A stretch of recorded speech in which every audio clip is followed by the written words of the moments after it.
Best advice for a CISO. Go. My best advice is for every CISO to remember that whatever they are doing that and marketing. In my view, having a compelling brand, both your personal brand as well as your team's brand, is smart business. So if you don't have a communications specialist on your team, hire one. And if you don't have the funds to hire one, then go bring cookies to your corporate communications specialist. They can help you. It's their job. They know how to sell. They can help you sell your program. It's time to begin the CISO Series podcast.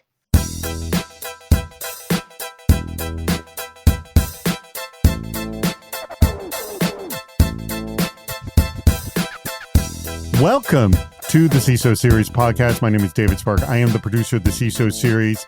My co-host for this very episode, it's Andy Ellis, the operating partner over at YL Ventures. Andy, make yourself known to the audience. Good morning, folks, or depending on when you're listening to this, good afternoon, good evening, or good night.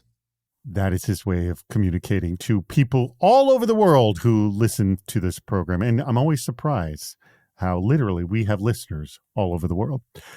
We're available at CISOseries.com. If you are not familiar with many of our other programs, please go check them out. You can find them over at CISOseries.com. Our sponsor for today's episode is Scrut Automation. Stay aware, stay ahead, and stay compliant. Yes, automate your risk assessment and monitoring. More about just that a little bit later in the show. Andy, I did something I hadn't done in 49 years. And that was... Certainly not playing a pinball game. No, this is involved in this. I finally saw the movie Jaws. What? I know, I had never seen it before. I'd seen the final scene in Jaws. A local theater was playing. I'm like, Yep. We got to go see the movie Jaws. The reason being I was so eager to see it is because the Jaws pinball machine came out within the year, actually just a number of months ago. And so my wife who's also become addicted to pinball, we saw the movie Jaws and then played the pinball machine afterwards, which, by the way, did not help us play it any better. But I have the memory of just how scared people were of that movie. And right. There are moments that you jump in the film.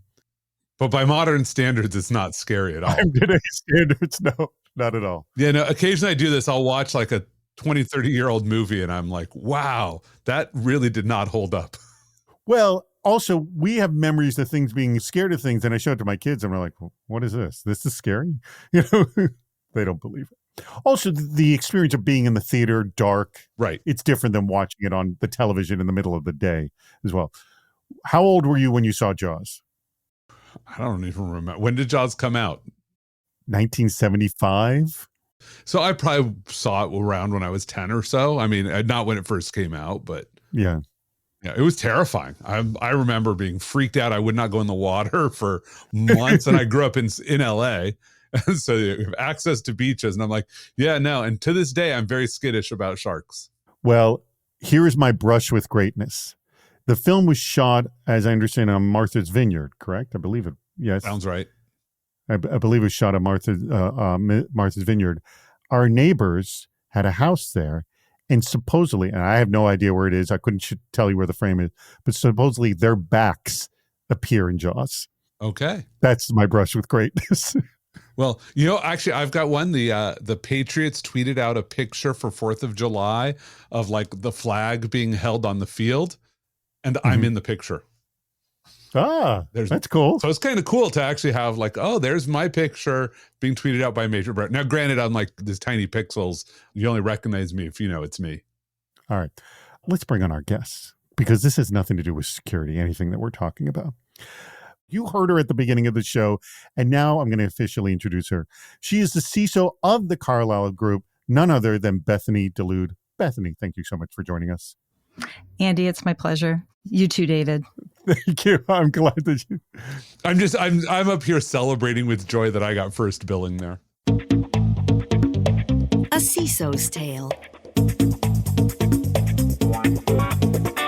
The new SEC breach reporting rules are starting to change how CISOs operate and report in organizations.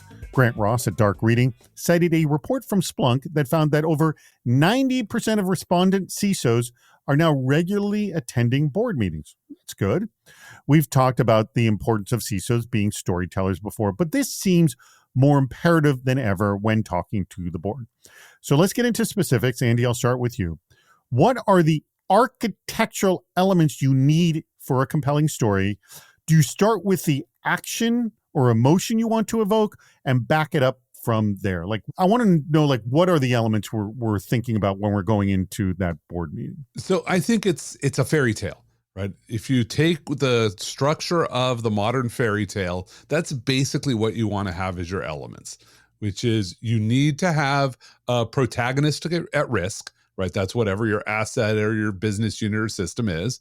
You need to have a set of hazards that they're encountering along the way, plus some adversary, and a potential bad outcome.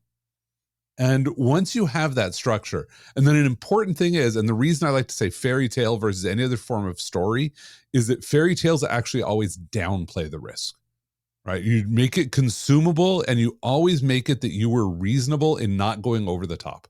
And this is a place that many CISOs and security practitioners get lost, is they want to tell you every possible bad outcome, and you become not believable because you sound like Chicken Little saying, oh, look, an acorn fell on my head, the sky is falling, instead of saying, oh, look, an acorn fell on my head, maybe we should think about protecting our heads with hard hats. All right. I'm throwing this one to you, Bethany. Same question I just asked Andy. What are those architectural elements you need for a compelling story? And do you think, like, all right, this is the net result I want. How am I going to get us there?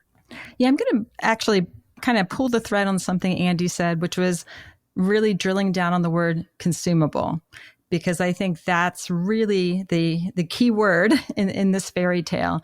Because when I go into these conversations, what I know I need to do is to establish myself as a credible leader. I need to let the board know that I'm concerned about the same risk that they are. And that, oh, P.S., I just so happen to be a cybersecurity expert. So I think when Andy was talking about not relying on FUD, I think that's even more true today because CISOs are expected to have more business savvy. So when you go into these conversations, talk in the vocabulary of the board. Talk about regulatory risk, talk about brand risk, operational risk, financial risk, and then connect for them the security program, the role it plays in managing these risks that they care about. And above all, do not use jargon. No one wants to be a part of a conversation where they feel stupid. Board members are smart. They will disengage if you try to out jargon them. So make sure that you're using consumable language. Like how I did that, Andy, I pulled it all back to the word consumable. Yeah, no, I love that. And there's a key thing in there about you when you use the language of your counterparty, which is really important, but make sure you understand the connotations that that language has for them. That I see too many people walk in and want to talk about ROI. And it's like, if you can't actually measure this, the moment you walk in, you say, oh, this is like a $25 million ROI, the CFO is going to want to say, okay, where does that show up on the balance sheet? Because to them, like if the moment you start talking dollars, okay, well, we have a balance sheet that has dollars. So you'd better be able to tie it back to this. So make sure you know what traps you might get into if you try to use too much of their language. That's a fair point. I think something that I have found really helpful is actually to pull stories that the board members likely have read. They read the Wall Street Journal, they read Forbes, they read Bloomberg, and being really selective about which stories I flag for them and connect dots about learnings from those headlines that relate to our business. So if there's a headline about a regulatory fine over cyber, well, they understand regulations, they understand cyber, they want to avoid fines. So I'll make connections about here's how we're postured relative to what happened to the person in this real mass media story.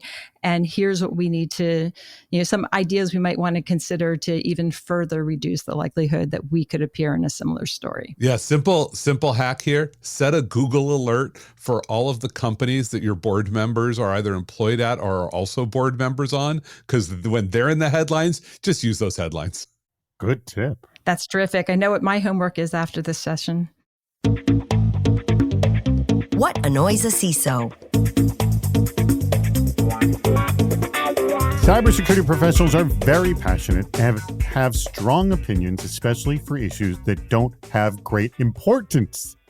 For those trivial topics, which of your opinions are so strong that you will not bend and you will fight to the end? Now, that is a question asked by a Redditor on the cybersecurity subreddit. By the way, if you're not reading the cybersecurity subreddit, it's filled with entertaining conversations. So the battle we fight knowing full well we will lose every time and all efforts are futile, but we do it anyway. So here's some of the common responses. They're using the term cyber rather than something more descriptive like information security. Others cited the overuse of AI, arguing over ineffective mandated password rules, shaking up developer leadership, and trying to turn off email forwarding. So I'll start with you, Bethany. What's a non-critical issue in security that you keep fighting for vehemently? I keep fighting against the notion that the CISO should report to the CIO. I think this reporting structure, it had its season, but the season has passed, and I think it's imperative for the CISO to be on even footing with the CIO and definitely not subordinate to that role. And when you look at how the CISO's prominence is playing out in new security regulation, like the SEC's new cyber rule, when you look at where the CISOs have landed in the DOJ crosshair with the former Uber CISO being committed of a felony, the CISO has a much more prominent role. The CISO needs to be in all conversations at the highest levels of the organization to be effective. And therefore, the CISO reporting to the CIO just no longer makes good sense. I'm very passionate, and I will die on my sword on this one. Okay. By the way, you're totally not alone on this one. This has come up many times, and Andy is smiling. He's going to jump all over this. And do you have some others yourself, too, as well? Well, no. First penalty flag this is not a trivial issue. This is an important issue. Like, I just wrote an op-ed on this one, the death of the CIO. It's one of my most read op-eds ever. Like, I actually think the CIO and the CISO are both half of one C-level position, and those are going to merge at some point anyway. But separate from that, I'm throwing a flag because this is not a trivial issue, but I suspect that most CISOs who have credibility do not have trivial topics that they're going to fight and burn energy on. This is probably the single key thing that keeps people from becoming executive material. If you are willing to burn energy on stupid things like, are we calling it cyber? What's the definition of a hacker? Like any of these things, you're not an executive. Just stop right there. I understand, but the whole point of this is like, we like to complain, cybersecurity professionals. No, I went and I read the entire thread and I laughed at every single one. I'm like, yep, I've had people who've worked for me who've fought on that one, and I've had to deal with the consequences of some other executive came to me and is like, hey, can you not have this person in an executive meeting? So your attitude, but the whole debate is if you run down this road, you're never going to be an executive fighting for this kind of stuff. Until you get off this road. Like, pick a hill to die on that matters. So there's nothing. So you've given up on all of this stuff. Have you given up on all of it, Andy? No. Like, yeah. Like, you want to call it cyber? Fine. I grew up when it was information warfare. Like, everybody who's calling it information security could get off my lawn, but I'm not going to fight over the naming. Like, to me, hacker originally means somebody who, like, crawls around in weird crawl spaces in buildings. Like, literally the MIT roof and tunnel hacking culture had nothing to do with computers and everything to do with physical access to places you weren't supposed to be. I'm not going to fight on that hill. I don't care. I got better things to do with my time and energy, and better things to do with your time and energy than waste them fighting over these things. Before I go on any further, I do want to tell you about our spectacular brand new sponsor, and that would be Scrut Automation, a leading GRC platform that helps you stay aware, stay ahead, and stay compliant, which is what you want to do, right? So let me give you some specifics on this. Scrut Automation liberates growing enterprises from the morass of compliance debt to proactively manage their strategic risk, enabling organizations to build sustainable GRC strategies that effectively govern and monitor their security programs. So with Scrut's super flexible GRC platform, security and risk professionals can gain visibility into their risk posture, monitor controls in real time, and showcase proof of compliance with industry frameworks without stretching the security budget, and stay in alignment with the organization's business goals. It's kind of the basics you want from a GRC program, and that is exactly what Scrut Automation does. So just go to their website, visit scrut.io. Let me spell that for you. It's SCRUT, scrut.io, to schedule a demo or to learn more. Just go to their site, scrut.io. It's time to play What's Worse? Bethany, I'm sure you're familiar with how this game is played, yes? Yes. We have two crappy scenarios. I make Andy answer first, but you can agree or disagree with him. And this is actually a new submitter. We have not had one from this person before, so excited that we can quote someone new. Remember, I'm always looking for good what's worse scenarios. The more difficult to decide, the better it is. This comes from Aaron Kinder of Livingston International, and here are your two options, Andy. Scenario number one, you find out that a senior executive has been using a personal device to access sensitive company data without proper security measures. Scenario number two, discover that a junior employee has been sharing their login credentials with their colleagues to make their work easier. Oh, number two. This is easy. Sorry. This is It easy. is really nice to occasionally get handed a layup. Like, Okay, let me also qualify. Option one was personal devices, plural, if that changes anything. Just no, like, No. sorry, you're describing me, honestly. Like, so you're look, I'm of the world that I think I'm forward thinking, and that I think the correct model for IT in the future is actually going to be everybody only has personal devices. And we have some form of networked EDR that protects them from you, the employer, because I'm tired of ransomware. So this one doesn't really worry me nearly as much as we're passing around credentials, so we don't know who's doing something. That one, that's the obvious word. But I want to stress that it's senior executive versus junior employees. So a junior employee, That doesn't even affect the calculus for me. not at all. Not at all. All right. It was super easy for Andy. Is it super easy for you too, Bethany? Yes. I mean, for the executive, I kind of jingle that shame bell because the executive should know better and not do that. However, I have to agree with Andy on the sharing of credentials. Back in history, I used to work for the NSA, and I'm sure we all remember the very public breach that happened when credentials were shared with a contractor. Mm-hmm.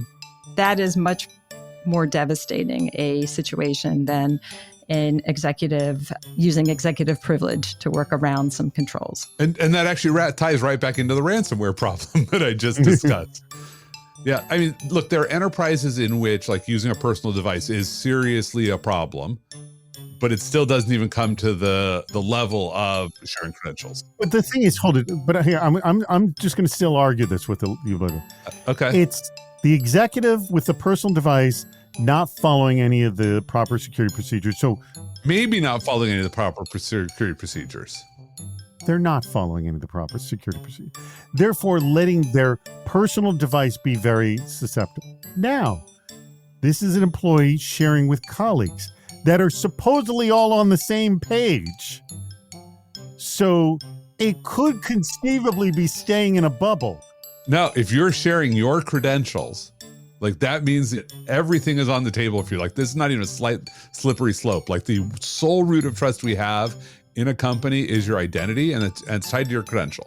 I mean, in both cases here you're not doing zero trust correctly, because you shouldn't allow anybody to log in from any machine you don't know about, whether it's personal or not, because it shouldn't be technically possible. How is this any different than when a company has a generic user account that 3 or 4 people have login? Well, that's very different. That's a shared account that's being passed around. You have problems managing it. That's very different than, say, one of our producers, not that I'm going to put Andrew on the spot, logging in as David Spark and doing things that are now attributed in all the logs to you. And so when the FBI shows up because our producer might have done something illegal, they're like, oh, it was David. But again, I'm stressing the fact that we may have a trusted space here, and that the executive may be opening up to a completely untrusted space. Yeah, David doesn't like it when we so quickly agree. Bethany is what's really going on here. Every time we do this, he like tries to argue with us. Yeah, this is why I'm trying to make a decent argument here. Bethany, do you agree Okay, let's be more provocative then. With the executive, if I learned of this, chances are if they're working outside the security controls, then there's probably something that we can do to remove friction from that access and do it in a secure way. If you have users who don't understand that sharing passwords is just patently terrible, then you have a different systemic risk. Yeah. In fact, if a junior employee is sharing their password, that actually probably means you have a very large culture problem because someone told them that that was okay, which wasn't me and my team. So it was probably their manager. Or they could have been just stupid. Never just assert human stupidity. If a junior employee does a thing, it's because the culture said that's the thing that you're supposed to do. Nobody around them said, don't do this. It's a bare minimum. I have people who saw a bad practice and didn't do anything. More likely to me, this is the smoke that points at the fire of all across my organization. I suspect people are sharing passwords. What's the future for a CISO? As the CISO role evolves, we're watching it become more heavily integrated into business, allowing cyber to have more influence. We're talking about this with the board discussion. While facing more regulatory pressure, CISOs are being seen as purveyors of trust, argued Esther Schein on CISO Online. For a while, CISOs kept falling into the Rodney Dangerfield no respect trap. Is that changing too? I think it is. Compared to, let's just say a couple of years ago, and I'll start with you, Bethany, where are CISOs getting more respect? What's getting easier for you, and what's actually getting harder? So, David, what I think is the situation for CISOs right now is that we live in the Chinese curse of interesting times. On the one hand, security is everywhere. We see it in news headlines. I was at the airport and there were posters for security tooling.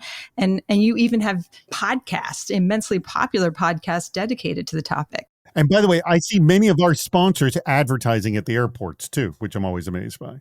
And so the good news is that we actually are more relevant just by the environment and the awareness of the environment that has changed from when my first CISO role back in the early 2000s, where you were still trying to explain why is security important, what are the bad things can happen. People know.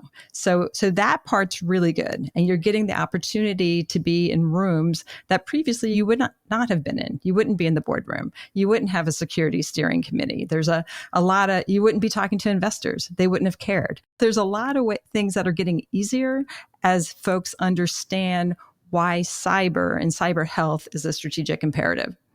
Now, on the other hand, what's getting so much harder is the pace of change in the role, the pace of change in technology. You have to be a regulatory expert.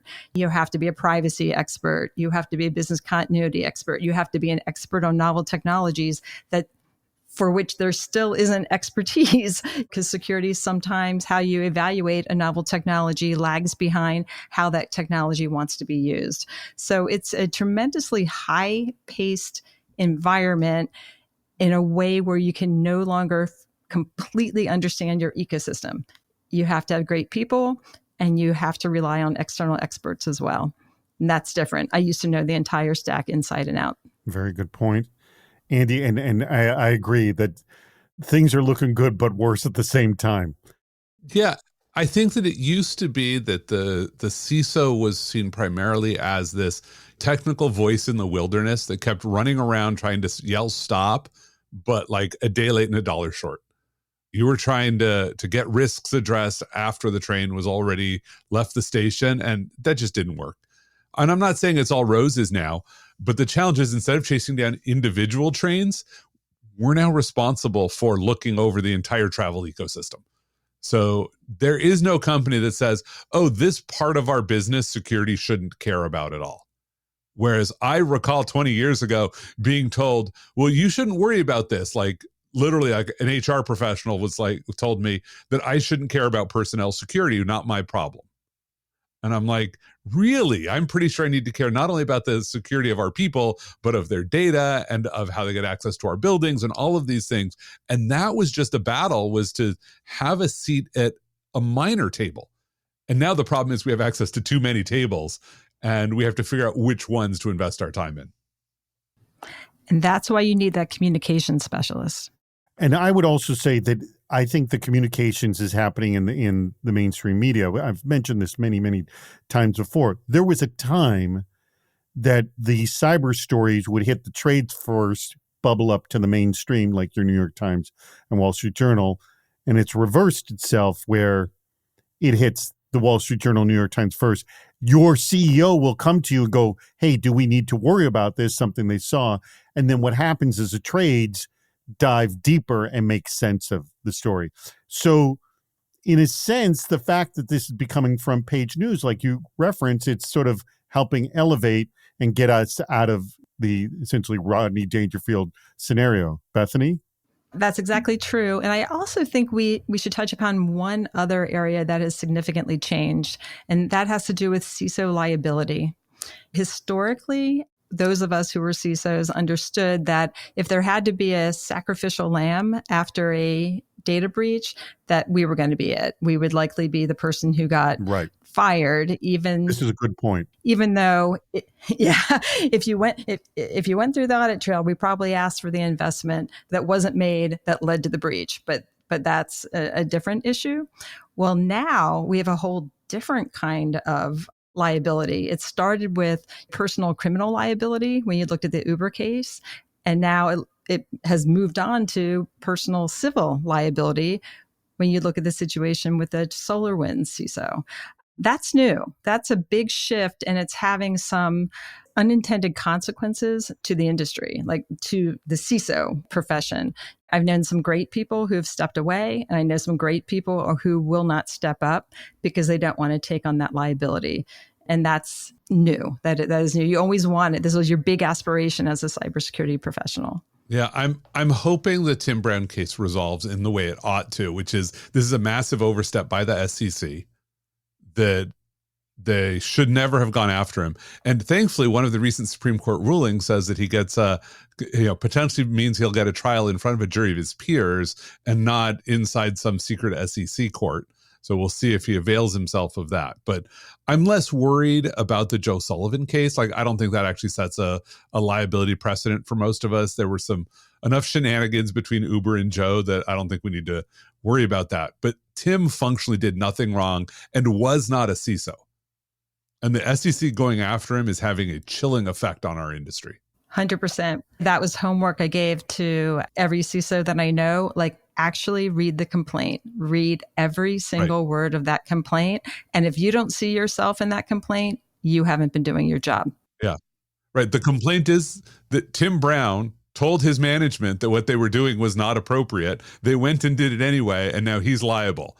And he was not an officer. I'm sorry. Pretty sure that's not how corporate liability works. Yeah. And that Loper decision, it's going to be interesting to see what the knock-on effects of that with Chevron overturned. Yeah. So I'm on pins and needles. Absolutely. By the way, we did an episode of our other show, Defense in Depth, all about CISO stress and about dealing with incredibly intense stress. And we had Tim Brown as a guest. And it's a phenomenal episode to listen to because Tim, and I've mentioned this before, in his first 30 days of dealing with the SolarWinds issue, he lost 30 pounds just to stress. And he had a heart attack too, didn't he? Didn't I hear that? He may have. I don't know. He may have. He's dealt with an insane level of stress. And here's what's fascinating. Tim could retire. He's like got a pony farm somewhere in the middle of America. Like, he is stuck through. He could have left at any time. Yeah, he's stuck through. He could have left at any time and chose not to. Like, he chose to help his company get through this. And this is what's happening to him. Yeah, it's awful. What do you think of this vendor marketing tactic? Working with a vendor is all about trust. That's something that needs to be earned, and trust takes time. Vendors shouldn't come out of the gate expecting they'll immediately gain trust, argued Dave Bowden, CISO over at Front Door. He cited an example of a vendor sending out an Excel file as part of their initial sales process, ignoring basic security hygiene between strangers. In that initial sales phase, what are good initial steps a vendor can take to start earning trust? And would you ever open that Excel file, Andy, if you got one from a vendor? So I'm not going to open it. And that has nothing to do with security and everything to do with like, who are you and why do you think you get to waste my time this way? If I can't open an Excel file, I have bigger security problems than getting one from a stranger, because I'm getting email from strangers all the time that look sort of like colleagues. The big challenge here is, and I see this a lot in the lead gen, inside sales, SDR, BDR, ADR, whatever you want to call the group today, which is there's become this sense of entitlement. And it's gotten actually worse with automated messaging, that they feel more entitled even as they're spending less time per outreach. I get calendar invites, cold calendar invites. Yeah, this is a chronic problem. Hey, let's meet. And it's as an invitation, it's going to show up on my calendar. And I'm just like, F you, go away. Like those ones, I will often reach out to a CMO. I'll just reach out to a CMO and I'll say, you have a team that is doing this. This is so unacceptable that I'm emailing you. And otherwise, I would have to name and shame your company on LinkedIn for doing something that is just vicious. Like this is the real problem, is you have a job to do as an SDR. It's the worst job in the industry, which is you have to get the attention of prospective buyers who might or might not even be in your ICP. And let's be honest, you're mostly spraying and praying. You're like incontinent dogs running around trying to mark every lead that's out there. And it's pretty awful. Like I'd say 50% of the outreach that comes to me, I can tell I'm not in your ICP within like 7 words. You didn't do your work and I'm having to do it for you. And that's a problem. And you're burning all of the trust the industry has. It's not about individual trust anymore. Basically, people don't trust email from random strangers anymore. I had to actually block someone because I was part of some drip campaign, and I actually responded to their emails, and they flat out ignored them and let their drip campaign continue. Oh yeah, the drip campaigns that don't acknowledge when you reply, just shoot me now. I'm like, I told you no, and 3 days later I get the next drip, and the drip says you didn't respond to my message. I'm like, F you, I did. Yeah, well, I had one that said no, and the drip campaign response was, awesome. Well, how do we get started? Yeah. Like, you didn't read. All right, Bethany, I throw this to you. This whole trust element with vendors, they want to build it immediately, and it's not going to happen like that. Would you be opening up an Excel file that came in an initial email? I would not, but I might repurpose that email as a phishing simulation. Oh, there you go. So I did get something helpful out of it.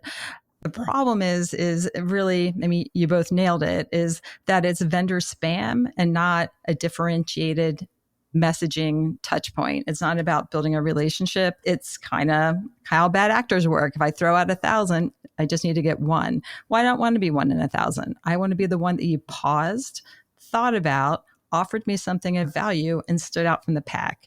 And if you can't get my personal interest, you definitely aren't going to get my business, and you're not going to be the one that I respond to that day. So like advice, I think for vendors who are trying to break into the security market, you need to leverage other CISOs to help market for you. Like find someone in my industry, offer me a community touch point, not a sales pitch. I think that's really key. Well, one of the things I always see is there is a desire to get a lot done in one message. So I ask you, what have you seen? And I know you have a generic vendor response email that you operate under. I don't even send it out anymore. It's not worth my energy. But if anyone's, you could just search on Google for it, Andy Ellis vendor response. Vendor rebuff. It's actually well written. It's excellent. But have you seen just a way that a vendor just creates an engagement moment with you? Because I know you have relationships with vendors, yeah, Andy. So it started somewhere. Oh, I have one I use with one of our companies. I won't mention since we don't do the sponsorship thing here, which is literally, but you can go find it. We wrote the first 91-day guide for CISOs. And it's pretty vendor agnostic. Obviously, it says you should care a little bit about this space, but it's literally designed for CISOs in transition. And says, oh, and so this is a great outreach. Like somebody lands a new job, every vendor is going to connect to them and say, hey, I want a meeting. And we've got a company that can connect and say, hey, by the way, I know you're getting spammed with folks. Here's a guide for your first 91 days for things to think about. I'd be happy to chat if you're ever interested, but if not, that's okay. Like, here's valuable content for you. I'm going to ask the same question. What was a good way vendor engaged with you, Bethany? You close this out. Sure thing. Very similar to what Andy described. I had a vendor who reached out to me. They saw that I was hiring. They just wanted to have coffee near my office. This is a recruiter, so that's not even my part of the business. I'm not responsible for talent management in our recruitment function. But the pitch was around, hey, I see you're looking for these cyber roles. I happen to have a playbook for how to market cyber roles effectively. I've done a comp analysis in your area, and I just got back to the area in which I work, part of the country, and have connected with a few CISO think tanks I'd like to talk to you about. So if you have time for coffee, here, let me, and he went ahead and he sent the marketing playbook. He said, I'd love to sit down and just talk to you about what I'm seeing out there in the marketplace. It was great. Very good. Well, that brings us to the very tail end of our show. I want to thank Andy, as always, and a huge thanks to our sponsor, and that would be Scrut Automation. Remember, their website is scrut.io, scrut.io, for your GRC needs. Get some visibility into your risk posture and the status of your compliance with industry frameworks. And don't stretch your security budget. No need to do that. Remember, go to scrut.io. Bethany, thank you so much for joining us today. Are you hiring over at the Carlyle Group? Yes, we are hiring. We have several technology jobs available, as well as in the cyber organization specifically. We're looking for a world-class product security expert. So please go to LinkedIn or our website and apply. Awesome. All right. You'll find it on the Carlyle Group as well. Thank you very much. Thank you, Andy. And thank you to our audience. We greatly appreciate your contributions. Send me what's worse scenarios that are not softballs for Andy. We can't have that anymore. As hard as I try to make it a little harder, I was not successful this time. Nope. One more in the Andy wins column. I know, the Andy wins column. I'm sick and tired of the Andy wins column.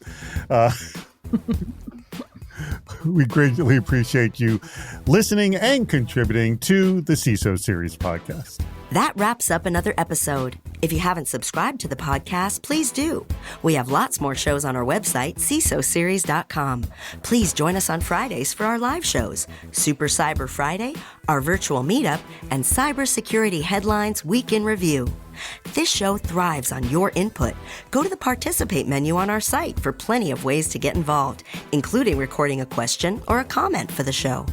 If you're interested in sponsoring the podcast, contact David Spark directly at david@cisoseries.com. Thank you for listening to the CISO Series podcast.